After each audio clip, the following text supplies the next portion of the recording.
Excellence academy میں ایک new tutorial کے ساتھ آپ کی خدمت میں حاضر ہیں۔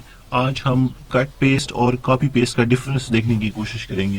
آپ جب مائکروسافٹ آفس میں کام کر رہے ہوتے ہیں تو آپ کو بعض اوقات اپنے ٹیکسٹ کو ایک جگہ سے کاپی کر کے دوسری جگہ پیسٹ کرنا پڑتا ہے۔ کاپی کا مطلب ہوتا ہے ڈپلیکیٹ کریٹ کرنا، اور پیسٹ کا مطلب ہے چپکانا۔ لیکن کٹ کا مطلب ہے کہ اس ٹیکسٹ کو وہاں سے کاٹ لو اور دوسری جگہ اگر آپ پیسٹ کرنا چاہتے ہیں تو اس کو پیسٹ کرنا کہتے ہیں۔ مثال کے طور پر ہم نے یہاں اسے کٹ کیا تو یہ یہاں سے ختم ہو گیا، اور میں نے اسے یہاں پیسٹ کرا تو یہ یہاں پہ اپیئر ہو گیا۔ جبکہ کاپی کا مطلب یہ ہوگا کہ میں اسے یہاں سے کاپی کرتا ہوں تو دیکھیں یہ اپنی جگہ پہ موجود ہے، اور نیچے جا کے میں کہیں بھی اس کو اگر پیسٹ کرتا ہوں تو وہ وہاں پہ آ جاتا ہے۔ کٹ کا مطلب یہ ہوگا کہ اس چیز کو وہاں سے کاٹ لو، اگر آپ کو ضرورت ہے تو کسی دوسری جگہ پیسٹ کر دو، نہیں تو اسے آپ اسکیپ کر دو۔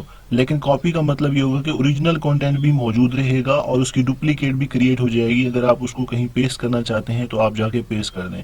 So this is called cut versus copy difference. Stay tuned for more videos. Thanks for watching.